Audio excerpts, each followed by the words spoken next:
উপস্থিত প্রিয় সাংবাদিকবৃন্দ, আসসালামু আলাইকুম। আসন্ন পবিত্র ঈদুল আজহাকে কেন্দ্র করে সীমান্ত দিয়ে অবৈধ গরু চোরাচালান প্রতিরোধে বিজিবি অত্যন্ত শক্ত অবস্থানে রয়েছে।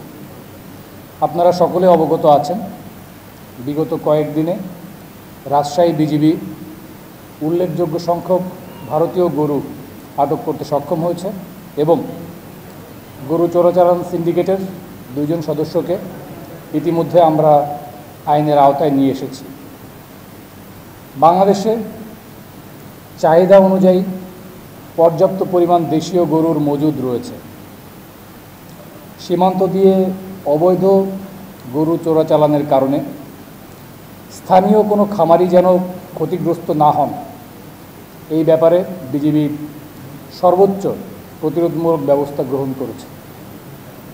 একইভাবে কোরবানির পরবর্তী জবাইকৃত পশুর চামড়া যাতে পাচার না হয়, এ ব্যাপারে বিজিবি সীমান্তে তীক্ষ্ণ নজরদারি বজায় রেখেছে।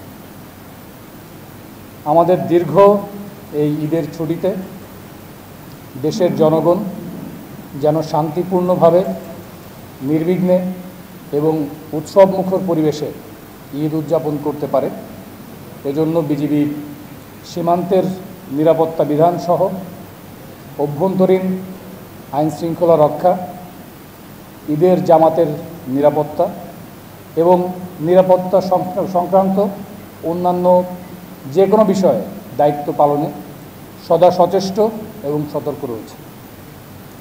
সাম্প্রতিককালে পুশিন প্রতিরোধে বিজিবি গোয়েন্দা তৎপরতা এবং টহল বৃদ্ধিসহ স্থানীয় দেশপ্রেমিক জনসাধারণকে সাথে নিয়ে সর্বোচ্চ সতর্ক অবস্থানে রয়েছে।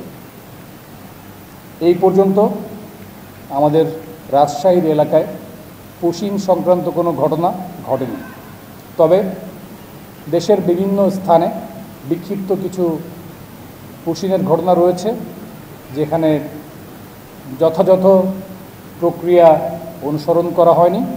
সেখানে বিজিবি বিএসএফের সাথে বিভিন্ন পর্যায়ে পতাকা বৈঠকের মাধ্যমে মৌখিকভাবে এবং লিখিতভাবে প্রতিবাদ জানিয়েছে, যা ভবিষ্যতেও জারি থাকবে। সবাইকে ধন্যবাদ।